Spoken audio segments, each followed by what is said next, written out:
ኢና ሊላህ የሶቪየት ህብረት ጂኦሎጂስቶች የታችኛውን የመሬት ክፍል ለማጥናት ቁፋሯቸውን አካሂደው ነበር። ነገር ግን ከ12262 ሜትር ወይም ከ12 ኪሎ ሜትር በላይ ቁፋሯቸውን መቀጠል አልቻሉም ነበር። ምክንያቱ ደግሞ ከመሬት ውስጥ የሚወጡ ከ180 ዲግሪ ሴልሺየስ በላይ የሆነ ሙቀት የቁፋሮ መሳሪያዎችን ስላቀለጠባቸው ነበር። ሳይንቲስቶቹም ተስፋ በመቁረጥ ከዛ በላይ ወደታች መጓዝ እንደማይችሉ ሲገባቸው ሙቀቱን መቋቋም የሚችል ድምጽ ሪካርድ ማድረጊያ እስከቆፈሩበት ድረስ ላኩ። ከዛም ውስጥ የወጣው ድምጽ በጣም አስደንጋጭና የማይታመን ነበር። ትክክለኛ ድምጹን ስሙት።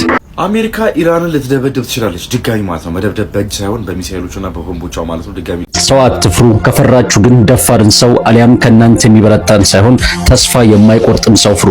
ምክንያቱም ደፋር እሳት ሆኖ ይጀምራል። መንገዱ የሚጠይቀውን አሰልቺ ጉዞ ቢያደክመው ግን ያቆማል። ተስፋ የማይቆርጡት እንዲህ አይነቶቹ ግን ሲጨርሱ እንጂ ሲደክሙ አያቆሙም። በዚህ በምትመለከቱት የቡጢ መድረክ ላይ ተቀናቃኙን እየደጋገመ ነርቶ ከመሬት ያኖረው ዲዮንታይ ዋይልደር የአሸናፊነቱን ክብር እንደተጎናጸፈ እርግጠኛ በመሆን ደስታውን ሪንግ ውስጥ እየደነሰ ይገልጽ ጀመር።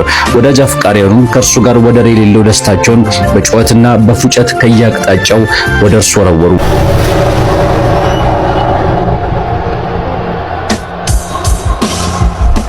Set my shot up and there it was.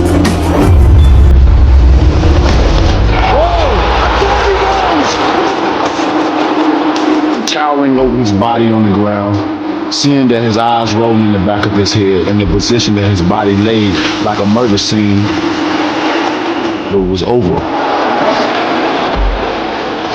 I was more worried about yourself more than the fight.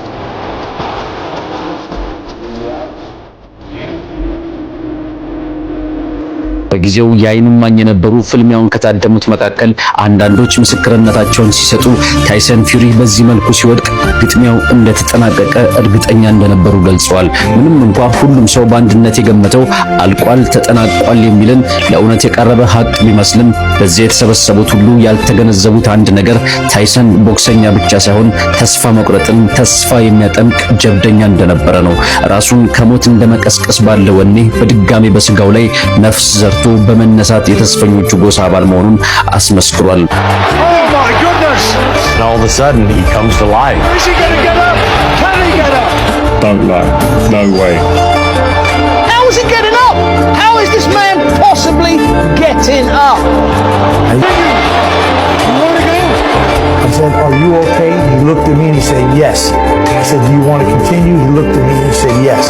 The referee is having a very, very close look. ማይክል ታይሰን ሲናገር እንዲህ አለ፣ ከማያቆም ሰው ጋር ፍልሚያ ገጥሞ ማሸነፍ ከባድ ነው። There's a shake of the head from Wilder as much as to say, what is this in there against me? How is he doing this? You know that there is a God because God was on his side that night. የምር እኮ ነው። ቆይ አሁን እንደዚህ አይነት ጓደኛ ግን አላችሁ? በጣም እኔ እንጃ አላቅም። ብቻ ግን አንዳንድ ጊዜ ከድፍረት በላይ ከማያውቁም ሰው ጋር መጣላት በጣም ከባድ ይመስለኛል። እንደውም ምን አንድ ጊዜ ትዝ ይለኛል፣ ሁለት ልጆች እየተደባደቡ ምናምን አንደኛው በጣም አሩን እያበላው ነው፣ እየቀጠቀጠው ነው በጣም ግን ያኛው በቃ ካልገደልከኝ አላቆም አይነት ነገር ማለት ነው። መጨረሻ ላይ በቃ አልችልህም ማለት የጀመረው ማን እንደሆነ ታውቃላችሁ? ያኛው ሲቀጠቅጡ የነበረው ልጅ።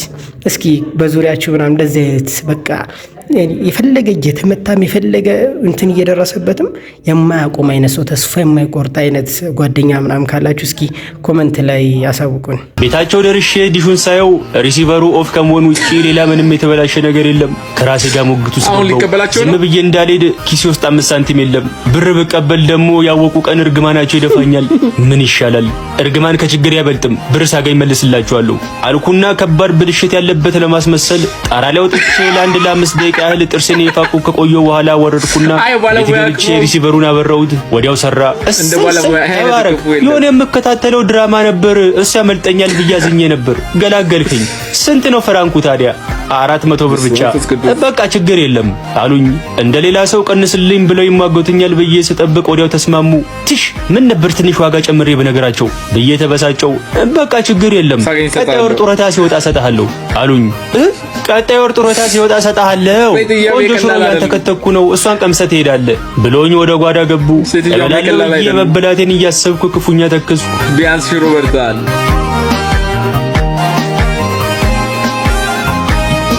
የሆነ ቀን ደግሞ አንድ አባወራ ቤት ዲሽ አስተካክዬ ጨረስኩና ቦርሳዬን በጀርባ ያዘዬ ልወጣ በሩ ጋር ስደርስ ከኋላ የመጡና የጃኬቴን ኮሌታ ጨምድደው ያዙት። እንዴ ምን ነው ከመሳቢያ ውስጥ ይዘው የወጣውን 10 ሺህ ብር አምጣ። እንዴ የምን 10 ሺህ ብር? የሌባ አይነ ደረቅ መልሶ ልብ ያደርቃሉ። ኧረ ተረትና ምሳሌን ተውትና የምን 10 ሺህ ብር ነው የሚሉኝ? መሳቢያ ውስጥ የታሰረ 10 ሺህ ብር አስቀምጬ ነበር። አሁን ሳየው የለም። ሳሎን ቤት ደግሞ ከኔና አንተ በቀር ማንም አልገባም። ከኔና እርሶ ውጪ ማንም ካልገባ እርሶ ይሆናል በቃ ወሰዱት። እኔ ምንም ማውቀው ነገር የለም። እሱን እዛው ታወራዋለህ ብለው እየገፉና እያዳፉ ወደ ጣቢያ ወሰዱኝ።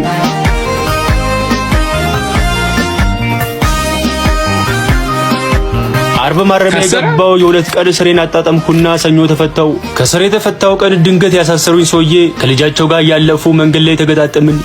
ልጅዮ አሉኝ ዝግ ባለ ድምጽ። ምን ላርጎት? ልጃቸው ፈጠን ብላ የዛን ቀን እኮ 10 ሺህ ብሩን እኔ ነበርኩ ለሾፒንግ ብዬ ከማሳቢያ ውስጥ የወሰድኩት በጣም ይቅርታ አለችኝ። ሾፒንግ በወጣች የሀብታም ልጅ ቀብጣ እዮብ በማያውቀው 2 ቀን ተቀጣ የሚል ስንኛ አንጎሌ ላይ የተመላለሰ መንገዴን ቀጠልኩ። ብቻ የሆነ ባጠፋው ምን ተመታ ነው የሚባል አባባል አለ። አንተ ስራው ቢቀርብህ ነው የሚሻለው። አያዋጣም። የዲህ ስራ ብታቆም ነው የሚሻልክ። ጉንዳን ምግብ ሲያገኝ ከሆድ ውስጥ ኬሚካል ያወጣል። ይሄ ኬሚካል ሌሎች ጉንዳኖች ወዴት ተጉዞ መምጣት እንዳለባቸው የሚያሳይ መንገድን ያሰምራል። ጉንዳኖቹም የመስመሩን ዱካ ተከትለው መጥተው ምግቡ ያለበት ቦታ ይደርሳሉ። ይዘውም ወደ መኖሪያቸው ሲመለሱ እንደገና የራሳቸውን ኬሚካል ይረጫሉ። በዚህም የመንገዱ ጠረን ስለሚጠናከር ብዙ ጉንዳኖች እንዲሳቡ ያደርጋል። ነገር ግን መሪዎቹ ጉንዳኖች በአጋጣሚ ተሳስተው ወደ ራሳቸው መንገድ ተመልሶ ከታጠፉ ነገሩ ያበቃል። ሌሎች ጉንዳኖቹም ተከታትለው የስህተት ጉዞውን ይቀላቀሉታል። ትክክለኛውን መንገድ ቀስ በቀስ ይጠፋል። የአዞሪቱ መስመር ደግሞ እየጠነከረ ይመጣል። የክቡ መስመር መሄጃ እንጂ መዳረሻ ስለሌለው ለሰዓታት መጓዛቸውን ይቀጥላሉ። በመጨረሻም እያንዳንዱ ጉንዳን በድካም ምክንያት እስኪሞት ድረስ በደመ ነፍስ ይጓዛል። ይሄም የጉንዳኖች የሞት ሽክርክሪት ተብሎ ይታወቃል። አጃኢብ ወላሂ አይገርምም? ግን የአላህ ፍጥረታቶች ብዛታቸው ከብዛታቸው ጋር ደግሞ እኔ በጣም ነው የሚደንቀው። ግን አንዳንድ የምር ናሽናል ጂኦግራፊ ምናምን ስትመለከቱ በጣም ነው የሚደንቀው። ቀጣይ ላይ የምንመለከተው ቪዲዮ ደግሞ ምናልባት ሃይሾ ስፒድ ሰሞኑን ይመጣል ምናምን እየተባለ ነው። ከዛ ጋር ተያይዞ ምናምን እስኪ ቢመጣ ይሄ ኢትዮጵያ ሕዝብ እንዴት ነው የሚቀበለው የሚለውን እንመልከት። ስፒድ ጊሚ መኒ አም ሃንግሪ ምን አገባኝ ከሱ ጋር እኮ ነው ማውራት አልኳን። ዳቦ ግዛች አንዴ ልከርበት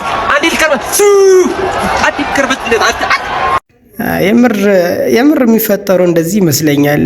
ያለንበት ሁኔታ ግን እንደዛ ባይሆን ያው ዓለም ላይ የሚተዋወቅ ነገር ስለሆነ እንደዛ ባይሆን አሪፍ ነው። ግን እስቲ ያለንበት ሁኔታ እንደዛ ይመስላል። قل هو الله أحد الله الصمد لم يلد ولم يولد ولم يكن له كفوا أحد እንደዚህ አይነት ጀለስ ያላችሁ ሰዎች ላኩለት።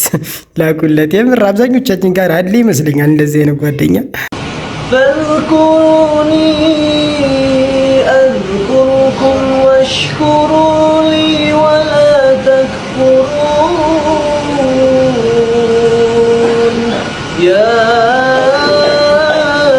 አዩሃ አለዚነ አመኑ እስተዒኑ ቢሰብሪ ወሰላህ ኢነ አላህ መዐ አሳቢሪን።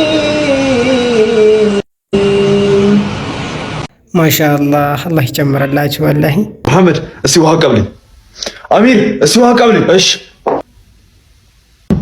መሐመድ እስቲ መርሽ ወስደኝ። እሺ ፋዘር።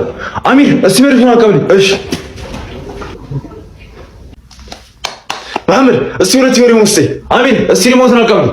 መሐመድ አሚር አንተ ልኮ ቆይ እኔ ነው እንዴ? አው ካንተ ጋር ነው ወሬ። አንተ ልካለው አንተ ሱት ልኮ አይደል? አይ እኔ እንደማከብር እሱ ያከብረኛል እሱ ያከብረኝም ብዬ ነው። አፍተው ነው ተሰሎታ ቤት። እሺ ከእንደዚህ አይነት አስጠጪ ብራዘር አላህ ይጠብቃል። አላስተረፈውም እኮ እንዴ። ከባድ እውቀት ተገልጦልኛል። ከመሸ ሰው ሲሰድበን ለካ የምንናደደው የሰውየው ስድብ አይደለም አሉ የሚያናደን እኛንን ለስድቡ ትርጉም እየሰጠን የምንናደደው እንጉሉ ባንጃላም ባሬ ላንገላጉኑ ባንጋ አልተናደድክም። አሁን ለምን ትርጉም አልሰጠኸው እንጂ ከፎቅ ነበር የምትወረወር። በካድ የሆነ ሰውዬ ሲሰድብ ቋንቋውን አላውቀውም ብለህ ካድ። የምር ግን እኮ አስባችሁት ከሆነ እንደዛ ከሆነ አይደል ብዙ ጊዜ ቋንቋው ምናምን የማይገባን ነገር ከሆነ ምንም አይመስለንም። ግን የምር ያህንን ነገር የምናውቁ ከሆነ ምናምን ነው በቃ ላይ ለደንፉ ምንጭረው ምናምን ካልገባን አልገባንም። በጨዋታው መሃል ከአባታቸው ብር ሰርቀው የሚያውቁ ከሆነ አንድ እርምጃ ወደፊት እንዲሄዱ ይጠየቃሉ። የመጀመሪያውም ልጅ ወደፊት ይሄዳል፣ ጨዋም የሚባለው ይቅርታ እየጠየቀ ይከተለዋል። ይህንንም የተመለከተ አባት እሱም ከአባቱ ሰርቆ ስለሚያውቅ ይከተላቸዋል፣ ጨዋታውንም ያደምቀዋል፣ በሳቅም ይገላቸዋል። እናንተም ከሀበሻ አባታችሁ ጋር ብትሞክሩ ምን የሚፈጠር ይመስላችኋል? ሀሳባችሁን ኮመንት ላይ። ቀጣይ ላይ የምናየው ቪዲዮ ደግሞ የታክሲ ክርክር ነው። ብዙዎቻችን እንደዚህ አይነት ነገር ያጋጥመናልና ያለ ታሪፉ ሊጭኑን ሲሉ ምናምን። እስኪ አንዲት ሴትዮ እስኪ ጭቅጭቁን ብቻ ተመልከቱት። እንደተማን አካባቢ ምንድን ነው እኔ ለማለት ድምቃለች ምን ሆነ ነው አይልሽ ዋናው እንትኑ ሙዚሽ ከቲሜዶ ከዚህ ሌላ ጊዜ ያው 70 ብር ነው። ዛሬ መንገድ ዝግ ነው። ስለዚህ አንቺ የሰው ባል ለማንም አትበልጭም። ከታችራ ከቃሊቲ ራሱ በመቶ ተጭኖ ነው ወደዚህ የመጣው። አዎ 70 ብር ነው። እኔ ምን አልኩት? 70 ብር ነው።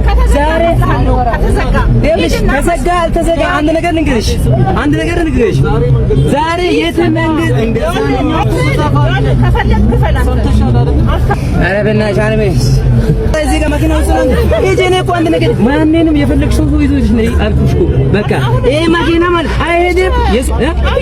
በቃ እሱ የሳታት ቢያ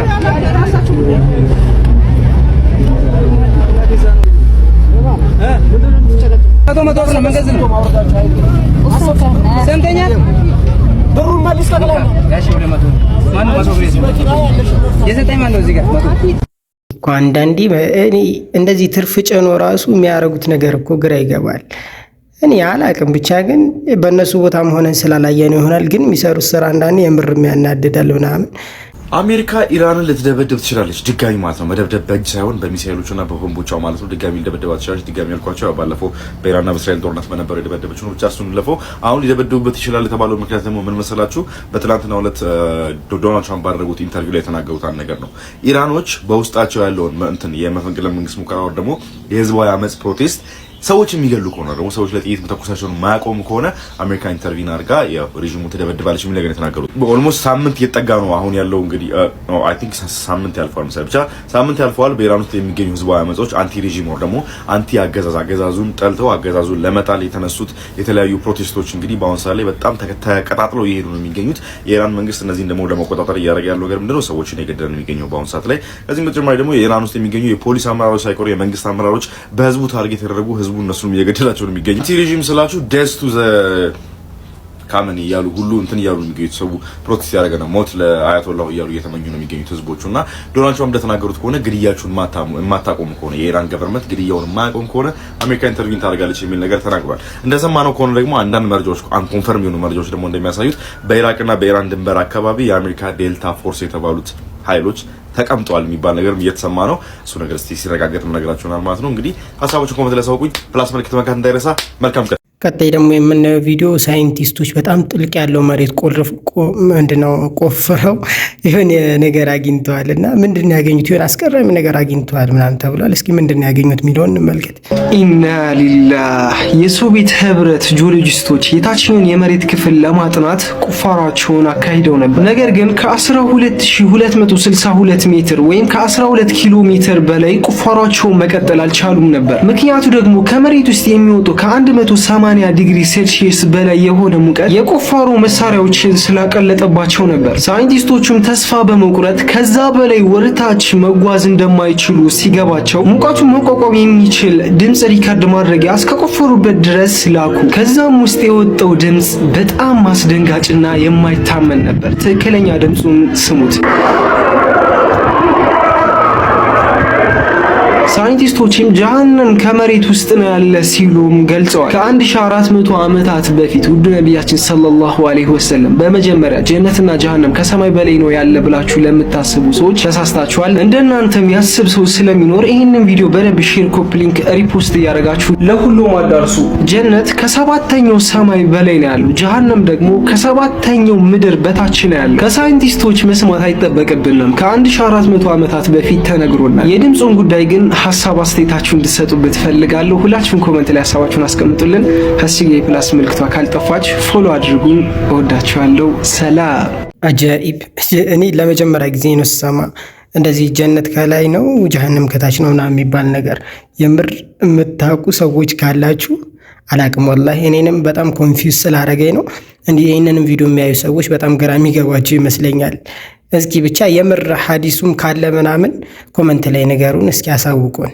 በተረፈ ግን የዛሬ ቪዲዮአችን እዚህ ላይ እናቁምና በቀጣይ አስተያየት ካላችሁ ምናምንም ኮመንት ላይ አሳውቁኝ። በቀጣይ ቪዲዮ እንገናኛለን። ሰላም አለይኩም።